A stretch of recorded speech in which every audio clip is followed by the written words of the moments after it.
ತನುವು ನಿನ್ನದು ಮನವು ನಿನ್ನದು, ತನುವು ನಿನ್ನದು ಮನವು ನಿನ್ನದು, ಎನ್ನ ಜೀವನ ಘನವು ನಿನ್ನದು. ನಾನು ನಿನ್ನವನೆಂಬ ಹೆಮ್ಮೆಯ ಋಣವು ಮಾತ್ರವೇ ನನ್ನದು. ತನು ನಿನ್ನದು ಮನವು ನಿನ್ನದು.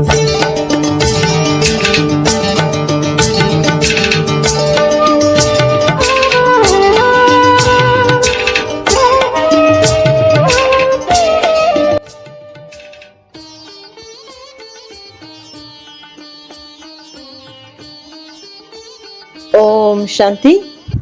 Good morning. ಮುರಳಿ ದಿನಾಂಕ 29 ಜುಲೈ 26. ಪ್ರಾತಃ ಮುರಳಿ. ಬಾಪ್ ದಾದಾ ಮಧುಬನ. ಶಿವಬಾಬಾ ನೆನಪಿದರ? ಮುರಳಿಯ ಸಾರ: ಮಧುರ ಮಕ್ಕಳೇ, ತಮ್ಮ ಸ್ವಧರ್ಮದಲ್ಲಿ ಸ್ಥಿತರಾಗಿ ಪರಸ್ಪರ ಒಬ್ಬರು ಇನ್ನೊಬ್ಬರಿಗೆ ಪ್ರೀತಿಯಿಂದ ಓಂ ಶಾಂತಿ ಹೇಳಿರಿ. ಇದು ಸಹ ಒಬ್ಬರು ಇನ್ನೊಬ್ಬರಿಗೆ ಗೌರವ ಕೊಡುವುದಾಗಿದೆ. ಇಂದಿನ ಪ್ರಶ್ನೆಯಾಗಿದೆ: ಭಕ್ತಿಯಲ್ಲಿಯೂ ಭಗವಂತನಿಗೆ ಭೋಗವನ್ನು ಇಡುತ್ತಾರೆ. ಇಲ್ಲಿ ನೀವು ಮಕ್ಕಳು ಇಡುತ್ತೀರಿ. ಈ ಪದ್ಧತಿ ಏಕೆ ಇದೆ? ಬಾಬಾ ಉತ್ತರ ತಿಳಿಸ್ಕೊಡ್ತಾ ಇದ್ರೆ, ಏಕೆಂದ್ರೆ ಇದು ಸಹ ಅವರ ಪ್ರೀತಿ ಗೌರವ ಇಡುವುದಾಗಿದೆ. ಆದರ ಪ್ರೀತಿ. ಭಲೆ ನಿಮಗೆ ತಿಳಿದಿದೆ ಶಿವ ತಂದೆಯು ನಿರಾಕಾರನಾಗಿದ್ದಾರೆ, ಅಭೋಕ್ತನಾಗಿದ್ದಾರೆ, ಅವರು ಏನನ್ನೂ ತಿನ್ನೋದಿಲ್ಲ. ಆದರೆ ಭಾವನೆಯಂತೂ ತಲುಪುತ್ತದೆ. ಸರ್ವರ ಸದ್ಗತಿದಾತ ಪತಿತ ಪಾವನ ತಂದೆ ಆಗಿದ್ದಾರೆ ಅಂದ ಮೇಲೆ ಅವಶ್ಯವಾಗಿ ಅವರಿಗೆ ಭೋಗವನ್ನು ಇಡಬೇಕು. ಇಂದಿನ ಗೀತೆಯಾಗಿದೆ: ನಮ್ಮ ತೀರ್ಥಸ್ಥಾನವು ಭಿನ್ನ ಆಗಿದೆ. ನಮ್ದು ಯಾವ್ದಾಗಿದೆ? ನಮ್ಮ ತೀರ್ಥಸ್ಥಾನ ಪರಮಧಾಮ. ಓಂ ಶಾಂತಿ. ಮಕ್ಕಳ ಮನಸ್ಸಿನಲ್ಲಿಯೂ ಇದು ಬಂದಿತ್ತು ಓಂ ಶಾಂತಿ.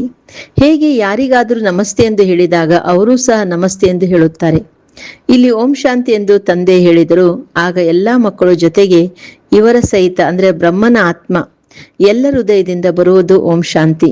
ಅರ್ಥಾತ್ ನಾವಾತ್ಮ ಶಾಂತ ಸ್ವರೂಪರಾಗಿದ್ದೇವೆ. ತಂದೆಗೆ ಪ್ರತ್ಯುತ್ತರ ನೀಡಬೇಕಲ್ಲವೇ? ಓಂ ಶಾಂತಿ ಅಂತ ಹೇಳೋದು ರಿಟರ್ನ್ ಕೊಡೋದಾಗಿದೆ. ಮತ್ಯಾರೂ ಅರ್ಥಸಹಿತವಾಗಿ ಈ ರೀತಿ ಹೇಳಲು ಸಾಧ್ಯವಿಲ್ಲ. ತಂದೆ ಜ್ಞಾನ ಸೂರ್ಯನೂ ಸಹ ಓಂ ಶಾಂತಿ ಎಂದು ಹೇಳುತ್ತಾರೆ. ಜ್ಞಾನ ಚಂದ್ರನೂ ಓಂ ಶಾಂತಿ ಎಂದು ಹೇಳುತ್ತಾರೆ. ಜ್ಞಾನ ನಕ್ಷತ್ರಗಳು ಸಹ ಓಂ ಶಾಂತಿ ಎಂದು ಹೇಳುತ್ತೀರಿ. ನಕ್ಷತ್ರಗಳಲ್ಲಿ ಎಲ್ಲರೂ ಬಂದು ಬಿಟ್ಟರು. ಈಗ ನೀವು ಮಕ್ಕಳಿಗೆ ತಮ್ಮ ಸ್ವಧರ್ಮದ ಬಗ್ಗೆ ಅರಿವಾಗಿದೆ. ನಾವಾತ್ಮರು ಶಾಂತ ಸ್ವರೂಪರು ಮತ್ತು ಶಾಂತಿಧಾಮದ ನಿವಾಸಿಗಳಾಗಿದ್ದೇವೆ. ಇಲ್ಲಿ ನಿಮಗೆ ನಿಶ್ಚಯವಾಗಿದೆ, ನೀವು ಬಹಳ ಚೆನ್ನಾಗಿ ಆತ್ಮವನ್ನು ಅರಿತುಕೊಂಡಿದ್ದೀರಿ. ಮಹಾನ್ ಆತ್ಮ ಪಾಪಾತ್ಮ ಎಂದು ಹೇಳಲಾಗುತ್ತದೆ. ಆತ್ಮವೇ ಒಂದು ಶರೀರವನ್ನು ಬಿಟ್ಟು ಇನ್ನೊಂದನ್ನು ತೆಗೆದುಕೊಳ್ಳುತ್ತದೆ. ಆದರೆ ಯಾರಿಗೂ ಆತ್ಮದ ಯಥಾರ್ಥ ಪರಿಚಯವಿಲ್ಲ. ನಾವಾತ್ಮರು ಬಹಳ ಸೂಕ್ಷ್ಮವಾಗಿದ್ದೇವೆ. 84 ಜನ್ಮಗಳ ಪಾತ್ರವನ್ನು ಅಭಿನಯಿಸುತ್ತೇವೆ. ಇದು ನಿಮಗೂ ತಿಳಿದಿರಲಿಲ್ಲ, ಮತ್ಯಾರಿಗೂ ತಿಳಿದಿಲ್ಲ. ಈಗ ನೀವು ಮಕ್ಕಳು ಸಮ್ಮುಖದಲ್ಲಿ ಕುಳಿತಿದ್ದೀರಿ. ತಂದೆಯನ್ನು ತಮ್ಮವರನ್ನಾಗಿ ಮಾಡಿಕೊಳ್ಳುತ್ತೀರಿ. ಮಕ್ಕಳು ತಂದೆಯಿಂದ ಆಸ್ತಿಯನ್ನು ಪಡೆದುಕೊಳ್ಳುವುದಕ್ಕಾಗಿಯೇ ತಮ್ಮವರನ್ನಾಗಿ ಮಾಡಿಕೊಳ್ಳುತ್ತೀರಿ. ನೀವು ಮಕ್ಕಳಿಗೆ ತಿಳಿದಿದೆ, ನಾವಾತ್ಮರ ಬೇಹದ್ದಿನ ತಂದೆಯು ಈ ಬ್ರಹ್ಮರವರ ತನುವಿನಲ್ಲಿ ಬಂದಿದ್ದಾರೆ. ಬ್ರಹ್ಮನ ತನುವಿನಲ್ಲಿ ಬಂದು ಆದಿ ಸನಾತನ ದೇವಿ ದೇವತಾ ಧರ್ಮದ ಸ್ಥಾಪನೆ ಮಾಡುತ್ತಾರೆ. ಕಲ್ಪದ ಮೊದಲು ಸಹ ಆದಿ ಸನಾತನ ದೇವಿ ದೇವತಾ ಧರ್ಮ ಅರ್ಥಾತ್ ಸೂರ್ಯವಂಶಿ ರಾಜಧಾನಿಯ ಸ್ಥಾಪನೆಯಾಗಿತ್ತು. ಈ ಸ್ಥಾಪನಾ ಕಾರ್ಯವನ್ನು ಕಲ್ಪಕಲ್ಪವು ತಂದೆ ಮಾಡುತ್ತಾರೆ. ಅವರಿಗೆ ಭಗವಂತನೆಂದು ಹೇಳಲಾಗುತ್ತದೆ. ಭಗವಂತ ತಂದೆಯಿಂದ ಎಲ್ಲರೂ ಬೇಡುತ್ತಾರೆ, ನಮ್ಮ ದುಃಖವನ್ನು ದೂರ ಮಾಡಿ ಸುಖ ಕೊಡಿ ಎಂದು. ಯಾವಾಗ ಸುಖವು ಪ್ರಾಪ್ತಿಯಾಗುತ್ತದೆಯೋ ಆಗ ಬೇಡುವ ಅವಶ್ಯಕತೆ ಇರುವುದಿಲ್ಲ. ಇಲ್ಲಿಯೇ ಬೇಡುತ್ತಾರೆ, ಏಕೆಂದರೆ ಇಲ್ಲಿ ದುಃಖವಿದೆ. ಅಲ್ಲಿ ಏನನ್ನೂ ಬೇಡುವ ಅವಶ್ಯಕತೆ ಇರುವುದಿಲ್ಲ, ಏಕೆಂದರೆ ತಂದೆಯು ಎಲ್ಲವನ್ನೂ ಕೊಟ್ಟು ಹೋಗುತ್ತಾರೆ. ಆದ್ದರಿಂದ ಸತ್ಯುಗದಲ್ಲಿ ಯಾರೂ ಸಹ ತಂದೆಯನ್ನು ನೆನಪು ಮಾಡುವುದಿಲ್ಲ. ತಂದೆಯು ತಿಳಿಸುತ್ತಾರೆ, ಮಕ್ಕಳನ್ನು ನಾನು ಸುಖಧಾಮದ ಮಾಲೀಕರನ್ನಾಗಿ ಮಾಡುತ್ತೇನೆ. ನೀವು ಮಕ್ಕಳು ತಿಳಿದುಕೊಳ್ಳುತ್ತೀರಿ, ಈ ತಂದೆಯಿಂದ ನಾವು ಪುನಃ ಸುಖಧಾಮದ ಆಸ್ತಿಯನ್ನು ಪಡೆಯುತ್ತಿದ್ದೇವೆ. ಬೇಹದ್ದಿನ ತಂದೆಯಿಂದ ಬೇಹದ್ದಿನ ಸುಖ ಪಡೆಯುತ್ತೇವೆ. ಭಕ್ತಿ ಮಾರ್ಗವು ಹೇಗೆ ನಡೆಯುತ್ತದೆ?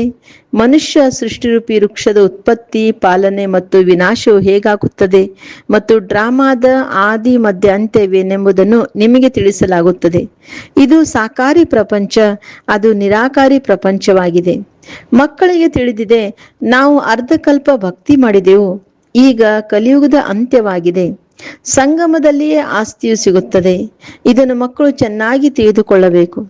ಯಾವಾಗ ನಾವೀಗ ಸಂಗಮದಲ್ಲಿದ್ದೇವೆ ಎಂಬುದನ್ನು ನೀವು ಮಕ್ಕಳೇ ತಿಳಿದುಕೊಳ್ಳುತ್ತೀರಿ. ಮತ್ಯಾರಿಗೂ ನೀವು ಪರಿಚಯ ಕೊಡುವವರಿಗೆ ಅರ್ಥವಾಗುವುದಿಲ್ಲ. ಅವಶ್ಯವಾಗಿ ಸಂಗಮಯುಗ ಬರುತ್ತದೆ, ಆಗಲೇ ಹಳೆಯ ಪ್ರಪಂಚವು ಬದಲಾಗಿ ಹೊಸದಾಗುತ್ತದೆ. ಇದು ಹಳೆಯ ಪ್ರಪಂಚವಾಗಿದೆ, ಇದಕ್ಕೆ ಕಲಿಯುಗವೆಂದು ಹೇಳಲಾಗುತ್ತದೆ. ಈ ಸಮಯದಲ್ಲಿ ಏನಾಗಿದೆ? ಇದು ಕಲಿಯುಗ ಅಂದ್ರೆ ಹಳೆಯ ಪ್ರಪಂಚವಾಗಿದೆ. ಇದನ್ನು ಸಹ ನೀವು ತಿಳಿದುಕೊಳ್ಳುತ್ತೀರಿ. ಮೊಟ್ಟ ಮೊದಲು ಇಡೀ ಪ್ರಪಂಚದಲ್ಲಿ ಒಂದೇ ಧರ್ಮವಿರುತ್ತದೆ. ಅಂದ್ರೆ ಯಾವಾಗ ಸತ್ಯುಗ ಇತ್ತು ಆಗ ಒಂದೇ ಆದಿ ಸನಾತನ ದೇವಿದತ್ತ ಧರ್ಮ ಇರ್ತದೆ. ಹೊಸ ಪ್ರಪಂಚದಲ್ಲಿ ಕೇವಲ ಭಾರತ ಖಂಡವೇ ಇರುತ್ತದೆ, ಕಡಿಮೆ ಜನಸಂಖ್ಯೆ ಇರುತ್ತದೆ. ಹೊಸ ಪ್ರಪಂಚಕ್ಕೆ ಸ್ವರ್ಗವೆಂದು ಹೇಳಲಾಗುತ್ತದೆ. ಇದರಿಂದಲೇ ಹೊಸ ಪ್ರಪಂಚದಲ್ಲಿ ಹೊಸ ಭಾರತವಿತ್ತು. ಈಗ ಹಳೆಯ ಪ್ರಪಂಚದಲ್ಲಿ ಹಳೆಯ ಭಾರತವಾಗುವುದು ಎಂಬುದು ಸಿದ್ಧವಾಗುವುದು. ಹೊಸ ಪ್ರಪಂಚ ಹೊಸ ಭಾರತವಾಗಲಿ, ಹೊಸ ದೆಹಲಿಯಾಗಲಿ ಎಂದು ಗಾಂಧೀಜಿಯೂ ಸಹ ಹೇಳುತ್ತಿದ್ದರು. ಈಗ ಹೊಸ ಭಾರತವಾಗಲಿ, ಹೊಸ ದೆಹಲಿಯಾಗಲಿ ಇಲ್ಲ. ನವ ಭಾರತದಲ್ಲಿ ಈ ಲಕ್ಷ್ಮಣ ರಾಜ್ಯವಿತ್ತು, ಈಗ ಅದೇ ಭಾರತದಲ್ಲಿ ರಾವಣ ರಾಜ್ಯವಿದೆ. ಇದನ್ನು ಬರೆಯಬೇಕು. ಹೊಸ ಪ್ರಪಂಚ, ಹೊಸ ದೆಹಲಿಯು ಇಂಥ ಸಮಯದಿಂದ ಈ ಸಮಯದವರೆಗೆ ಇವರ ರಾಜ್ಯವಿತ್ತು ಎಂದು. ಯಾರು ಹೊಸ ಪ್ರಪಂಚವನ್ನು ಸ್ಥಾಪನೆ ಮಾಡೋರಿದ್ದಾರೆಯೋ ಅವರೇ ಇದನ್ನು ತಿಳಿಸಬಲ್ಲರು. ಬ್ರಹ್ಮರವರ ಮೂಲಕ ಹೊಸ ಪ್ರಪಂಚ ಸ್ವರ್ಗವನ್ನು ಸ್ಥಾಪನೆ ಮಾಡುತ್ತಾರೆ. ಆ ಸ್ವರ್ಗದ ಆಸ್ತಿಯನ್ನು ಪಡೆಯುವುದಕ್ಕಾಗಿ ನೀವು ಬರುತ್ತೀರಿ. ತಂದೆಯು ನಿಮಗೆ ಯುಕ್ತಿಯನ್ನು ತಿಳಿಸುತ್ತಾರೆ ಅಥವಾ ಪುರುಷಾರ್ಥ ಮಾಡಿಸುತ್ತಾರೆ. ಸಮ್ಮುಖದಲ್ಲಿಯೂ ಮಿಲನ ಮಾಡಲು ಬರುತ್ತೀರಿ ಅಥವಾ ಅಲ್ಲಿಯೂ ಕುಳಿತು ಓದುತ್ತೀರಿ. ಸಮ್ಮುಖದಲ್ಲಿ ಮಿಲನ ಮಾಡಬೇಕೆಂದು ಮನಸ್ಸಾಗುತ್ತದೆ. ಆ ಮನುಷ್ಯರೊಂದಿಗೆ ಮಿಲನ ಮಾಡುತ್ತಾರೆ. ನಾವು ಶಿವತಂದೆಯೊಂದಿಗೆ ಮಿಲನ ಮಾಡಲು ಹೋಗುತ್ತೇವೆಂದು ನೀವು ಹೇಳುತ್ತೀರಿ. ಆಗ ಅವರಂತೂ ನಿರಾಕಾರನಲ್ಲವೇ ಎಂದು ಹೇಳುತ್ತಾರೆ. ನಾವಾತ್ಮರು ನಿರಾಕಾರ ಆಗಿದ್ದೇವೆ. ನಾವು ಸಹ ಇಲ್ಲಿ ಪಾತ್ರವನ್ನು ಅಭಿನಯಿಸಲು ಬರುತ್ತೇವಲ್ಲವೇ? ಯಾರಿಗೆ ಹೆಸರಿದೆಯೋ ಅವರು ಅವಶ್ಯವಾಗಿ ಪಾತ್ರಧಾರಿಯೂ ಆಗಿರುತ್ತಾರೆ. ಅಂದ ಮೇಲೆ ಭಗವಂತನಿಗೂ ಹೆಸರಿದೆ ಅಲ್ಲವೇ? ನಿರಾಕಾರ ಶಿವನಿಗೆ ಭಗವಂತನೆಂದು ಹೇಳಲಾಗುತ್ತದೆ, ಮತ್ಯಾರಿಗೂ ಭಗವಂತನೆಂದು ಹೇಳುವುದಿಲ್ಲ. ಭಗವಂತನೆಂದು ನಿರಾಕಾರನಿಗೆ ಗಾಯನವಿದೆ. ಅವರ ಪೂಜೆಯೂ ನಡೆಯುತ್ತದೆ. ಆತ್ಮರಿಗೂ ಪೂಜೆಯಾಗುತ್ತದೆ. ರುದ್ರ ಯಜ್ಞವನ್ನು ರಚಿಸುತ್ತಾರಲ್ಲವೇ? ಅದರಲ್ಲಿ ಮಣ್ಣಿನ ಸಾಲಿಗ್ರಾಮಗಳನ್ನು ಮಾಡುತ್ತಾರೆ. ಕಲ್ಲಿನಿಂದ ಅಥವಾ ಮಣ್ಣಿನಿಂದ ಮಾಡಿಸುತ್ತಾರೆ. ಮಣ್ಣಿನಿಂದ ಮಾಡಿರುವುದನ್ನು ಕೆಡಿಸಲು ಮತ್ತೆ ತಯಾರಿಸಲು ಸಹಜವಾಗುತ್ತದೆ. ಪ್ರಪಂಚವಂತೂ ಈ ಮಾತುಗಳನ್ನು ಅರಿತುಕೊಂಡಿಲ್ಲ. ರುದ್ರ ಯಜ್ಞದಲ್ಲಿ ಎಷ್ಟೊಂದು ಆತ್ಮರ ಪೂಜೆಯಾಗುತ್ತದೆ. ಎಷ್ಟು ಆತ್ಮರ ಪೂಜೆ ಮಾಡಬಹುದು? ಮಕ್ಕಳಂತೂ ಅನೇಕರಿದ್ದಾರೆ. ಭಕ್ತರೆಲ್ಲರೂ ಭಗವಂತನ ಮಕ್ಕಳಾಗಿದ್ದಾರೆ. ತಂದೆಯನ್ನು ನೆನಪು ಮಾಡುತ್ತಾರೆ. ತಂದೆಯು ತಿಳಿಸುತ್ತಾರೆ, ಶಿವ ತಂದೆಯು ಭಾರತದಲ್ಲೇ ಬರುತ್ತಾರೆ. ನೀವು ಕೆಲವರೇ ಅವರ ಸಹಯೋಗಿಗಳು, ಈಶ್ವರಿಯ ಸೇವಾದಾರಿಗಳಾಗುತ್ತೀರಿ. ಅವರ ನೆನಪಾರ್ಥವಾಗಿಯೇ ಭಕ್ತರು ಸಾಲಿಗ್ರಾಮಗಳನ್ನು ಮಾಡಿ ಪೂಜಿಸುತ್ತಾರೆ. ಯಜ್ಞವನ್ನು ರಚಿಸಿದಾಗ ಅದರಲ್ಲಿ ಚಿಕ್ಕ ಯಜ್ಞವೂ ಇರುತ್ತದೆ, ದೊಡ್ಡದೂ ಇರುತ್ತದೆ. ದೊಡ್ಡ ಸಾಹುಕಾರರು ದೊಡ್ಡ ಯಜ್ಞವನ್ನು ರಚಿಸುತ್ತಾರೆ. ಲಕ್ಷಗಟ್ಟಲೆ ಸಾಲಿಗ್ರಾಮಗಳನ್ನು ಮಾಡುತ್ತಾರೆ. ಚಿಕ್ಕ ಯಜ್ಞವಾಗಿದ್ರೆ 5-10 ಸಾವಿರ ಮಾಡಿಸುತ್ತಾರೆ. ಎಷ್ಟೆಷ್ಟು ಸಾಹುಕಾರರು ಅದರಂತೆ ಯಜ್ಞ ಮತ್ತು ಅಷ್ಟು ಸಾಲಿಗ್ರಾಮಗಳನ್ನು ಮಾಡಿಸುತ್ತಾರೆ. ಒಬ್ಬ ಶಿವ ಉಳಿದೆಲ್ಲ ಸಾಲಿಗ್ರಾಮಗಳನ್ನು ಮಾಡಿಸುತ್ತಾರೆ. ಮತ್ತೆ ಅಷ್ಟೊಂದು ಬ್ರಾಹ್ಮಣರು ಬೇಕು. ಅನೇಕರು ಯಜ್ಞವನ್ನು ನೋಡುತ್ತಿರುತ್ತೀರಿ. ನಿಮಗೆ ತಿಳಿದಿದೆ, ತಂದೆಯು ನಾವು ಮಕ್ಕಳ ಸೇವೆ ಮಾಡುತ್ತಾರೆ, ನಾವು ಮತ್ತೆ ಅನ್ಯರ ಸೇವೆ ಮಾಡುತ್ತೇವೆ. ಆದ್ದರಿಂದ ಪೂಜೆಯಾಗುತ್ತದೆ. ನೀವೀಗ ಪೂಜ್ಯರಾಗುತ್ತೀರಿ. ಆತ್ಮವು ಹೇಳುತ್ತದೆ, ಬಾಬಾ ತಾವಂತೂ ಸದಾ ಪೂಜ್ಯನಾಗಿದ್ದೀರಿ, ನಮ್ಮನ್ನು ಪೂಜ್ಯರನ್ನಾಗಿ ಮಾಡುತ್ತಿದ್ದೀರಿ. ನೀವು ಪೂಜ್ಯಾತ್ಮರು ಶರೀರವನ್ನು ತೆಗೆದುಕೊಂಡಾಗ ಪೂಜ್ಯ ದೇವಿ ದೇವತೆಗಳೆಂದು ಹೇಳುತ್ತಾರೆ. ಆತ್ಮವೇ ಪೂಜ್ಯ ಅಥವಾ ಪೂಜಾರಿಯಾಗುತ್ತದೆ. ತಂದೆಯು ಒಂದೇ ಬಾರಿ ಬರುತ್ತಾರೆ. ಮತ್ತೆಂದೂ ಸಹ ತಂದೆಯು ಆತ್ಮರಿಗೆ ಓದಿಸಲು ಸಾಧ್ಯವಿಲ್ಲ. ಆತ್ಮವೇ ಕೇಳಿಸಿಕೊಳ್ಳುತ್ತದೆ. ಹೇಗೆ ಆತ್ಮವು ಶರೀರದ ಮೂಲಕ ಕೇಳಿಸಿಕೊಳ್ಳುತ್ತದೆಯೋ ಹಾಗೆಯೇ ಪರಂಪಿತ ಪರಮಾತ್ಮನೂ ಸಹ ಶರೀರದ ಆಧಾರವನ್ನು ತೆಗೆದುಕೊಂಡು ಇವರ ಮೂಲಕ ಕೇಳುತ್ತಾರೆ. ಇವರ ಮೂಲಕ ನಿಮಗೆ ರಾಜ್ಯವನ್ನು ಕಲಿಸುತ್ತಾರೆ. ಅವರಿಗೆ ತಮ್ಮದೇ ಆದ ಶರೀರವಿಲ್ಲ. ಬ್ರಹ್ಮ ವಿಷ್ಣು ಶಂಕರಿಗೂ ಸಹ ತಮ್ಮ ಸೂಕ್ಷ್ಮ ಶರೀರವಿದೆ. ಇಲ್ಲಂತೂ ಎಲ್ಲರಿಗೂ ತಮ್ಮ ತಮ್ಮದೇ ಆದ ಶರೀರವಿದೆ. ಇದು ಸಾಕಾರಿ ಪ್ರಪಂಚವಾಗಿದೆ. ಶಿವ ತಂದೆಯು ನಿರಾಕಾರನಾಗಿದ್ದಾರೆ. ಅವರು ಜ್ಞಾನ ಸಾಗರ, ಸುಖ ಸಾಗರ, ಪ್ರೀತಿಯ ಸಾಗರನೂ ಆಗಿದ್ದಾರೆ. ಅವರು ಬಂದು ಎಲ್ಲರನ್ನೂ ಪತಿತರಿಂದ ಪಾವನರನ್ನಾಗಿ ಮಾಡುತ್ತಾರೆ. ಇದರಲ್ಲಿ ಯಾವುದೇ ಪ್ರೇರಣೆಯ ಮಾತಿಲ್ಲ. ಒಂದು ವೇಳೆ ನಾನು ಪ್ರೇರಣೆಯಿಂದ ಪಾವನನ್ನಾಗಿ ಮಾಡುವಂತಿದ್ದರೆ ಇಲ್ಲಿ ಬಂದು ರಥವನ್ನು ತೆಗೆದುಕೊಳ್ಳುವ ಅವಶ್ಯಕತೆಯಾದ್ರೂ ಏನಿದೆ? ಶಿವನ ಮಂದಿರದಲ್ಲಿ ಮುಂದೆ ನಂದಿಯನ್ನು ಇಡುತ್ತಾರೆ. ಮನುಷ್ಯರ ಬುದ್ಧಿಯು ಕಲ್ಲು ಬುದ್ಧು ಆಗಿರುವ ಕಾರಣ ಏನನ್ನೂ ತೆಗೆದುಕೊಳ್ಳೋದಿಲ್ಲ. ಬಸವನನ್ನು ಶಿವನ ಮುಂದೆ ಏಕಿಟ್ಟಿದ್ದಾರೆ? ಗೋಶಾಲೆ ಎಂಬ ಹೆಸರನ್ನು ಕೇಳುವುದರಿಂದ ಅಲ್ಲಿ ನಂದಿಯನ್ನು ತೋರಿಸಿಬಿಡುತ್ತಾರೆ. ಆದರೆ ನಂದಿಯ ಮೇಲೆ ಯಾರು ಸವಾರಿ ಮಾಡಿದವರು? ಕೃಷ್ಣನ ಆತ್ಮವಂತೂ ಸತ್ಯುಗದಲ್ಲಿರುತ್ತದೆ. ಪ್ರಾಣಿಗಳ ಮೇಲೆ ಕುಳಿತುಕೊಳ್ಳಲು ಕೃಷ್ಣನಿಗೇನಾಗಿದೆ? ಮನುಷ್ಯರು ಏನನ್ನೂ ತೆಗೆದುಕೊಳ್ಳೋದಿಲ್ಲ. ದ್ರೌಪದಿಯು ಸಹ ಕೇವಲ ಒಬ್ಬರೇ ಇರಲಿಲ್ಲ, ಅನೇಕ ದ್ರೌಪದಿಯರಿದ್ದರೆ ತಂದೆಯನ್ನು ಕರೆಯುತ್ತಾರೆ. ಇದನ್ನು ಅವರು ಒಂದು ನಾಟಕವನ್ನಾಗಿ ಮಾಡಿದ್ದಾರೆ. ಅದರಲ್ಲಿ ಶ್ರೀಕೃಷ್ಣನು ಸೀರೆಗಳನ್ನು ಕೊಡುತ್ತಾ ಹೋಗುತ್ತಾನೆ. ಅರ್ಥವೇನನ್ನೂ ತಿಳಿದುಕೊಂಡಿಲ್ಲ. ಈಗ ನೀವು ಮಕ್ಕಳು ತಿಳಿದುಕೊಂಡಿದ್ದೀರಿ. ನೀವು 21 ಜನ್ಮಗಳವರೆಗೆ ಪತಿತರಾಗುವುದಿಲ್ಲ. ಎಲ್ಲಿಯ ಮಾತನ್ನು ಎಲ್ಲಿಗೆ ತೆಗೆದುಕೊಂಡು ಹೋಗಿದ್ದಾರೆ? ಭಕ್ತಿ ಮಾರ್ಗದ ಕಥೆಗಳು ಬಹಳಷ್ಟಿವೆ. ಈ ಕಥೆಗಳೆಲ್ಲವೂ ಅನಾದಿಯಾಗಿದೆ ಎಂದು ಹೇಳುತ್ತಾರೆ. ಪುನರ್ಜನ್ಮವನ್ನು ತೆಗೆದುಕೊಳ್ಳುತ್ತಾ ಕೇಳುತ್ತಾ ಬಂದಿದ್ದೇವೆಂದು ಹೇಳುತ್ತಾರೆ. ಅನಾದಿಯು ಯಾವಾಗಿನಿಂದ ಆರಂಭವಾಯಿತು ಎಂಬುದೇನೂ ತಿಳಿದಿಲ್ಲ. ರಾವಣ ರಾಜ್ಯವು ಯಾವಾಗಿನಿಂದ ಆರಂಭವಾಗುತ್ತದೆ ಎಂಬುದೂ ತಿಳಿದಿಲ್ಲ. ಅದರ ವರ್ಣನೆಯೂ ಇಲ್ಲ. ನೀವು ಎಷ್ಟೊಂದು ಸೇವೆ ಮಾಡುತ್ತೀರಿ. ಆ ಸೂರ್ಯ, ಚಂದ್ರ, ನಕ್ಷತ್ರಗಳಂತೂ ಇದ್ದೇ ಇದೆ. ಸತ್ಯುಗದಲ್ಲೂ ಇರುತ್ತದೆ, ಈಗಲೂ ಇವೆ. ಅವು ಅದಲು ಬದಲಾಗುವುದಿಲ್ಲ. ನೀವೀಗ ಭಾರತವನ್ನೇ ಪುನಃ ಅಂಧಕಾರದಿಂದ ತೆಗೆದು ಪ್ರಕಾಶತೆಯಲ್ಲಿ ತರುವುದಕ್ಕೆ ನಿಮಿತ್ತರಾಗಿದ್ದೀರಿ. ಭಕ್ತಿ ಮಾರ್ಗಕ್ಕೆ ಅಂಧಕಾರವೆಂದು ಹೇಳಲಾಗುತ್ತದೆ. ನಿಮ್ಮ ಮಹಿಮೆ ಇದೆ. ನೀವು ಧರಣಿಯ ನಕ್ಷತ್ರಗಳಾಗಿದ್ದೀರಿ. ನಕ್ಷತ್ರಗಳಿದ್ದಾರೆ ಅಂದ ಮೇಲೆ ಸೂರ್ಯಚಂದ್ರರು ಇರಬೇಕು. ಇದು ನಿಮ್ಮ ಆತ್ಮಿಕ ತೀರ್ಥಸ್ಥಾನವಾಗಿದೆ. ನೀವು ಇಂತಿಂತ ಯಾತ್ರೆ ಮಾಡುತ್ತೀರಿ. ಅಲ್ಲಿಂದ ಮತ್ತೆ ಇದೇ ಮೃತ್ಯುಲೋಕದಲ್ಲಿ ಬರುವುದಿಲ್ಲ. ಅಂದ್ರೆ ಒಂದ್ಸಲ ಪರಂಧಾಮಕ್ಕೆ ಹೋದ್ರೆ ಮತ್ತೆ ವಾಪಸ್ ಇಲ್ಲಿ ಬರುವುದಿಲ್ಲ. ಈಗ ಇದು ಮೃತ್ಯುಲೋಕವಾಗಿದೆ. ಮತ್ತೆ ಇಲ್ಲಿಗೆ ಅಮರಲೋಕವಾಗುವುದು. ದ್ವಾಪರದಿಂದ ಮೃತ್ಯುಲೋಕವು ಆರಂಭವಾಗುತ್ತದೆ. ನೀವೀಗ ಅಮರಲೋಕದಲ್ಲಿ ಹೋಗೋದಕ್ಕಾಗಿ ಸತ್ಯವಾದ ಅಮರ ಕಥೆಯನ್ನು ಕೇಳುತ್ತಿದ್ದೀರಿ. ನೀವು ತಿಳಿದುಕೊಂಡಿದ್ದೀರಿ, ನಾವಾತ್ಮರ ಯಾತ್ರೆಯು ಭಿನ್ನವಾಗಿದೆ. ನೀವಿಲ್ಲಿ ಕುಳಿತಲ್ಲೇ ಯಾತ್ರೆ ಮಾಡುವ ಪುರುಷಾರ್ಥ ಮಾಡುತ್ತೀರಿ. ನೆನಪಿನಿಂದಲೇ ನಿಮ್ಮ ವಿಕರ್ಮಗಳು ವಿನಾಶವಾಗುತ್ತದೆ. ಅವರು ಯಾತ್ರೆಗೆ ಹೋಗುತ್ತಾರೆ, ಅದರಲ್ಲಿ ವಿಕರ್ಮ ವಿನಾಶ ಆಗುತ್ತದೆ.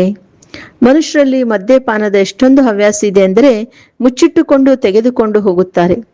ಇತ್ತೀಚೆಗಂತೂ ಯಾತ್ರಾ ಸ್ಥಳಗಳಲ್ಲೂ ಸಹ ಬಹಳ ಕೊಳಕು ಮನುಷ್ಯರಿರುತ್ತಾರೆ. ಎಲ್ಲರೂ ಪತಿತರಲ್ಲವೇ?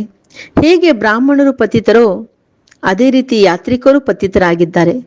ಮಾರ್ಗದರ್ಶಕರು ಯಾತ್ರೆ ಮಾಡಿಸುತ್ತಾರೆ, ಆದರೆ ಪಾವನರಾಗಿದ್ದಾರೆ. ನೀವಂತೂ ಪವಿತ್ರರಾಗುತ್ತೀರಿ. ನೀವು ಸತ್ಯ ಬ್ರಾಹ್ಮಣರಾಗಿದ್ದೀರಿ. ನಿಮ್ಮ ಆತ್ಮವು ಪವಿತ್ರವಾಗಿರುತ್ತದೆ. ನೆನಪಿನ ಯಾತ್ರೆಯಿಂದಲೇ ನೀವು ಪವಿತ್ರರಾಗುತ್ತೀರಿ. ಈಗ ಸತೋಪ್ರಧಾನರಾಗಬೇಕಾಗಿದೆ. ತಂದೆಯು ಪದೇ ಪದೇ ಮಧುರ ಮಕ್ಕಳೇ ಎಂದು ಬರೆಯುತ್ತಾರೆ.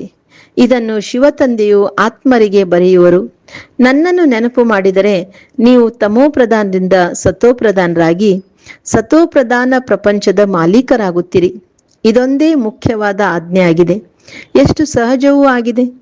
ನೆನಪಿನಿಂದಲೇ ವಿಕರ್ಮಗಳು ವಿನಾಶವಾಗುತ್ತವೆ. ನೆನಪು ಮಾಡದಿದ್ದರೆ ವಿಕರ್ಮ ವಿನಾಶವಾಗುವುದಿಲ್ಲ.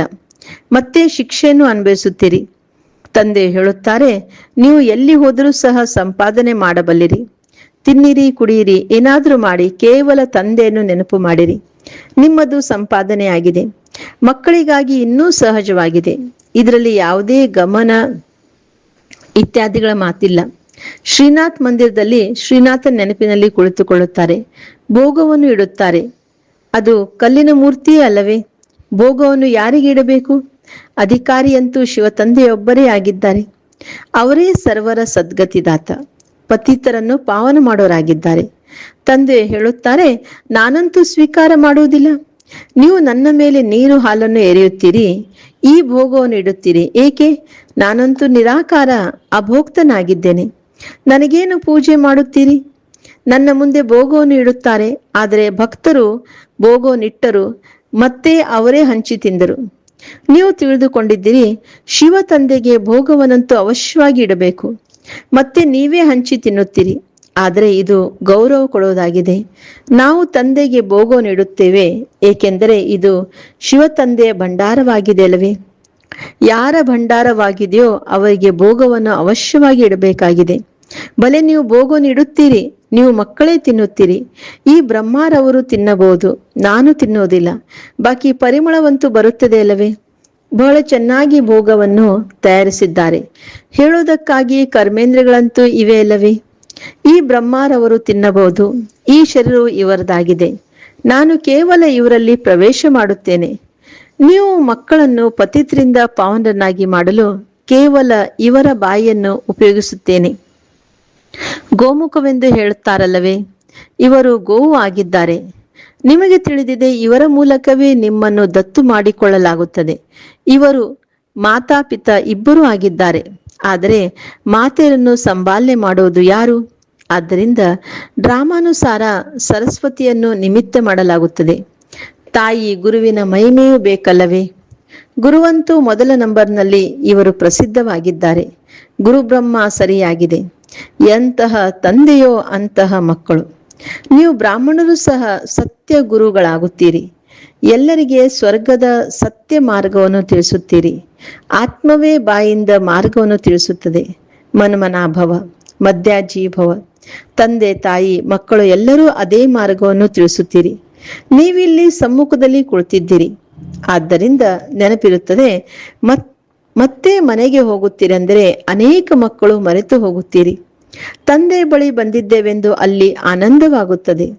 ತಂದೆ ಹೇಳುತ್ತಾರೆ, ಮಕ್ಕಳೇ, ಸ್ವದರ್ಶನ ಚಕ್ರಧಾರಿಗಳಾಗಿ ಈ ಯುಕ್ತಿಯನ್ನು ತಿಳಿಸಿ ಮುಕ್ತಿಧಾಮ ತಂದೆಯನ್ನು ಮತ್ತು ಆಸ್ತಿಯನ್ನು ನೆನಪು ಮಾಡಿ. ಒಳ್ಳೆಯದು. ಮಧುರಾತಿ ಮಧುರ ಅಗಲಿ ಹೋಗಿ ಮರಳಿ ಸಿಕ್ಕಿರುವ ಮಕ್ಕಳ ಪ್ರತಿ ಮಾತ್ಪಿತಾ ಬಾಪ್ ದಾದಾರವರ ನೆನಪು, ಪ್ರೀತಿ ಹಾಗೂ ಸುಪ್ರಭಾತ. ಆತ್ಮಿಕ ಮಕ್ಕಳಿಗೆ ಆತ್ಮಿಕ ತಂದೆ ನಮಸ್ತೆ. ಆತ್ಮಿಕ ತಂದೆಗೆ ನಾವು ಆತ್ಮಿಕ ಮಕ್ಕಳ ನೆನಪು, ಪ್ರೀತಿ ಹಾಗೂ ನಮಸ್ತೆ ನಮಸ್ತೆ ನಮಸ್ತೆ. ಧಾರಣೆಗಾಗಿ ಮುಖ್ಯ ಸಾರ. ಫಸ್ಟ್ ಪಾಯಿಂಟ್, ಪರಸ್ಪರ ಒಬ್ಬರು ಇನ್ನೊಬ್ಬರಿಗೆ ಹಾಗೂ ತಂದೆಗೆ ಯಥಾರ್ಥ ಗೌರವ ಕೊಡಬೇಕಾಗಿದೆ. ಭಲೆ ತಂದೆಯು ಅಭೋಕ್ತನಾಗಿದ್ದಾರೆ, ಆದರೆ ಯಾರ ಭಂಡಾರದಿಂದ ಪಾಲನೆಯಾಗುತ್ತದೆಯೋ ಅವರಿಗೆ ಅವಶ್ಯವಾಗಿ ಮೊದಲು ಸ್ವೀಕಾರ ಮಾಡಿಸಬೇಕಾಗಿದೆ. ಪೂಜ್ಯನೀಯರಾಗಲು ಈಶ್ವರನ ಸೇವಾಧಾರಿಗಳಾಗಬೇಕಾಗಿದೆ. ತಂದೆಯ ಜೊತೆ ಸೇವೆಯಲ್ಲಿ ಸಹಯೋಗಿಗಳಾಗಬೇಕು. ಯಾವಾಗ ಆತ್ಮ ಮತ್ತು ಶರೀರ ಎರಡೂ ಪಾವನವಾಗುವುದು, ಆಗ ಪೂಜೆಯಾಗುವುದು. ಇವತ್ತಿನ ವರದಾನ ಆಗಿದೆ, ತಮ್ಮ ಬಗ್ಗೆ ಅಥವಾ ಸರ್ವ ಆತ್ಮರ ಬಗ್ಗೆ ಲಾಫುಲ್ ಅಂದ್ರೆ ನಿಯಮಬದ್ಧ ಆಗುವಂತಹ ಲಾ ಮೇಕರ್ ಅಂದ್ರೆ ನಿಯಮ ರೂಪಿಸುವದಿಂದ ನ್ಯೂ ವರ್ಡ್ ಮೇಕರ್ ಅಂದ್ರೆ ಹೊಸ ಪ್ರಪಂಚದ ನಿರ್ಮಾತ ಭವ.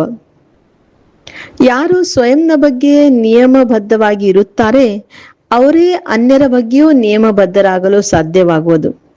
ಯಾರು ತನ್ನ ನಿಯಮಗಳನ್ನೇ ಮುರಿಯುತ್ತಾರೆಯೋ ಅವರು ಅನ್ಯರ ಮೇಲೆ ನಿಯಮವನ್ನು ಚಲಾಯಿಸಲು ಸಾಧ್ಯವಿಲ್ಲ. ಆದ್ದರಿಂದ ತಮ್ಮನ್ನು ತಾವು ನೋಡಿಕೊಳ್ಳಿರಿ. ಮುಂಜಾನೆಯಿಂದ ರಾತ್ರಿಯವರೆಗೂ ಮನಸ್ಸಿನ ಸಂಕಲ್ಪದಲ್ಲಿ, ವಾಣಿಯಲ್ಲಿ, ಕರ್ಮದಲ್ಲಿ, ಸಂಪರ್ಕ ಅಥವಾ ಒಬ್ಬರಿಗೊಬ್ಬರಿಗೆ ಸಹಯೋಗ ಕೊಡೋದ್ರಲ್ಲಿ ಅಥವಾ ಸೇವೆಯಲ್ಲಿ ಎಲ್ಲಿಯೂ ನಿಯಮಗಳ ಉಲ್ಲಂಘನೆ ಅಂತೂ ಆಗುತ್ತಿಲ್ಲವೇ? ಯಾರು ನಿಯಮಗಳನ್ನು ರೂಪಿಸುವವರು ಆಗಿರುತ್ತಾರೆ ಅವರ ನಿಯಮಗಳ ಉಲ್ಲಂಘನೆ ಮಾಡುವವರಾಗಲು ಸಾಧ್ಯವಿಲ್ಲ. ಯಾರು ಈ ಸಮಯದಲ್ಲಿ ಲಾ ಮೇಕರ್ ಆಗುತ್ತಾರೆ ಅವರೇ ಪೀಸ್ ಮೇಕರ್ ಅಂದ್ರೆ ಶಾಂತಿ ಸ್ಥಾಪನೆ ಮಾಡುವವರು, ಹೊಸ ಪ್ರಪಂಚದ ನಿರ್ಮಾತರಾಗುತ್ತಾರೆ. ಇಂದಿನ ಸ್ಲೋಗನ್ ಆಗಿದೆ, ಕರ್ಮವನ್ನು ಮಾಡುತ್ತಾ ಕರ್ಮದ ಒಳ್ಳೆಯ ಅಥವಾ ಕೆಟ್ಟದರ ಪ್ರಭಾವದಲ್ಲಿ ಬರದೇ ಇರೋದೇ ಕರ್ಮಾತೀತ ಸ್ಥಿತಿಯಾಗಿದೆ. ಇವತ್ತಿನ ಅವ್ಯಕ್ತ ಸೂಚನೆ, ಜ್ವಾಲಾ ಸ್ವರೂಪ ಸ್ಥಿತಿಯಲ್ಲಿರುತ್ತಾ ಶಕ್ತಿಶಾಲಿ ನೆನಪಿನ ಅನುಭವ ಮಾಡಿ. ಜ್ವಾಲಾ ಸ್ವರೂಪದ ನೆನಪಿಗಾಗಿ ಮನಸ್ಸು ಮತ್ತು ಬುದ್ಧಿ ಎರಡಕ್ಕೂ ಒಂದಂತೂ ಶಕ್ತಿಶಾಲಿ ಬ್ರೇಕ್ ಬೇಕು ಮತ್ತು ಬಾಗುವ ಶಕ್ತಿಯೂ ಬೇಕು. ಇದರಿಂದ ಬುದ್ಧಿಯ ಶಕ್ತಿ ಅಥವಾ ಯಾವುದೇ ಶಕ್ತಿ ವ್ಯರ್ಥವಾಗದೆ ಜಮಾವಾಗುತ್ತಾ ಹೋಗುತ್ತದೆ. ಎಷ್ಟು ಜಮಾವಾಗುತ್ತದೆ ಅಷ್ಟೇ ಪರಿಶೀಲಿಸುವ ನಿರ್ಣಯ ಮಾಡುವ ಶಕ್ತಿ ಹೆಚ್ಚುತ್ತದೆ. ಅದಕ್ಕಾಗಿ ಈಗ ಸಂಕಲ್ಪಗಳ ಹಾಸಿಗೆ ಬಂದ್ ಮಾಡಿ, ಅರ್ಥಾತ್ ಸಂಕ್ಷಿಪ್ತಗೊಳಿಸುವ ಶಕ್ತಿ ಧಾರಣೆ ಮಾಡಿ. Okay. Om Shanti. Have a nice day. Take care.